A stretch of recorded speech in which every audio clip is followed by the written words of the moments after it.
চেষ্টা করেছিল যে ব্রিটিশকে মদত করো, ব্রিটিশ যদি না থাকে ভারতবর্ষে আবার মুসলমানরা দখল করে নিবে ভারতবর্ষ, আবার মোগল সাম্রাজ্য চলে আসবে, তখন তোমরা যাওয়া কোথায়? সেদিন ব্রিটিশের মদত করার জন্য এটা ছিল বিশ্ব হিন্দু পরিষদের প্রচার। আজকে তারা আমাদেরকে দেশপ্রেমের জ্ঞান দেয়, এটাই দেশের দুর্ভাগ্য। এই ভারতবর্ষের ফাদার অফ দ্য নেশন, জাতির পিতা মহাত্মা গান্ধীকে হত্যা করে এই আরএসএস।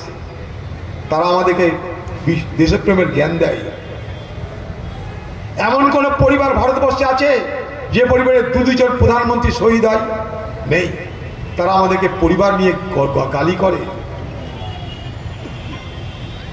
তাই আজ নতুন করে দেশপ্রেমের দিশা দেখাচ্ছে বিজেপি পার্টি, যে দেশপ্রেমে মুসলমানের স্থান নাই, ধর্মনিরপেক্ষ মানুষদের স্থান নাই, আমার আপনার স্থান নাই। সতর্ক থাকবেন। সব থেকে বড় বিপদ আসতে চলেছে সংখ্যালঘু মানুষ এবং ধর্মনিরপেক্ষ শক্তির যারা বিশ্বাস করে তাদের।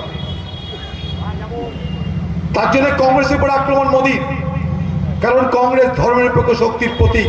তাই সব সময় আক্রমণ কংগ্রেসের উপরে। সারা দেশ জুড়ে যেখানেই মোদী যায় রাহুল গান্ধীকে গালিগালাজ করে, কংগ্রেসকে আক্রমণ করে। খেয়াল করে দেখবেন। হ্যাঁ, পশ্চিমবঙ্গে এসে মোদীর মনে হয় এখানকার ভোট নেবার জন্য তৃণমূলের সমালোচনা করা উচিত, কিন্তু বাকি সারা দেশে যেখানেই যায় মোদী কিন্তু প্রতিদিন প্রতি মুহূর্তে একটাই আক্রমণের লক্ষ্য, রাহুল রাহুল রাহুল, গান্ধী পরিবার আর কংগ্রেস। লক্ষ্য করে দেখবেন কারণটা কি।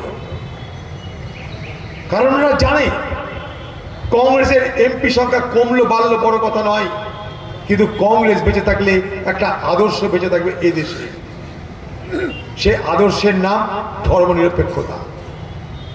সেই আদর্শটাকে মেরে খতম করবার জন্য কংগ্রেসকে খতম করা দরকার।